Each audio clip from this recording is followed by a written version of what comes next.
The message is clear.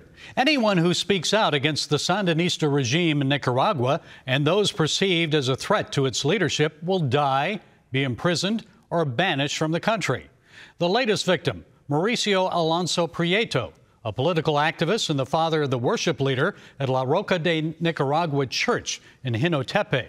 The 64-year-old Alonso was one of at least 6 people arrested on July 18th. Which included Pastor Palacios Vargas and several of his family members. According to Christian Solidarity Worldwide, the Institute of Forensic Medicine notified Alonso's family of his death on August 25th. No cause of death was provided. Folks, the recent arrests and the unexplained death of Alonso are additional examples of the many atrocities committed by the Sandinista government against Catholics and evangelical Christians in recent years. Daniel Ortega and his wife, Rosario Murillo, co-presidents of the Nicaraguan government, have much to explain. They must be held accountable by the international community.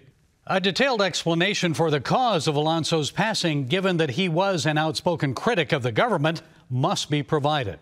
Pastor Vargas and the others who are now charged with treason for opposing the government must be released immediately from captivity. Irela Guevara of Outreach Aid to the Americas fled Nicaragua in 2018. 2 years ago, she testified before the U.S. Commission on International Religious Freedom, explaining that Nicaraguan Christians have now become targets for giving tithes and offerings to their churches. If myself as a Christian want to give a contribution to my church, I must know that this act can result in an investigation for alleged terrorism.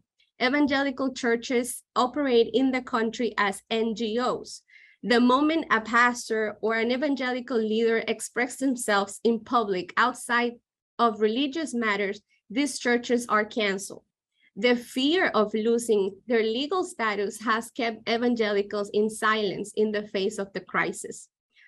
So we see that the government's tactics of repression have shifted from accusing the Catholic leaders of terrorist harassment, incarceration, fire, and bombs to fiscal control and permanent surveillance.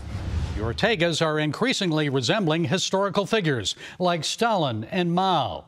However, political pressure and the threat of economic sanctions have prompted some progress in securing the release of political prisoners.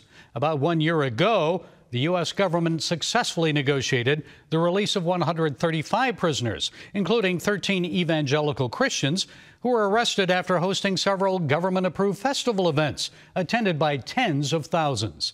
Additionally, the Nicaraguan government released Catholic Bishop Carlos Alvarez from prison after negotiating his expulsion from the country with the Vatican. Secretary of State Marco Rubio, a staunch anti-communist of Cuban-American descent, understands the biblical implications of persecution. He argues that such treatment should not come as a surprise to people of faith. By definition, Christianity has always been countercultural. Yeah. It was from its earliest days, and it's been at its strongest and most vibrant. Now, that doesn't mean we seek persecution or we don't take it on. It does, but I think we should understand that in Christ's own command, in Christ's own words, he tells us they're going to hate you because of me. They hated me before they hate you. Yeah. Consumed by power and money, the Sandinistas truly hate Christ. That's what this is all about. It's time for the Trump administration to take a strong stand against them. Well, that's it today from the Global Lane. Until next time, be blessed.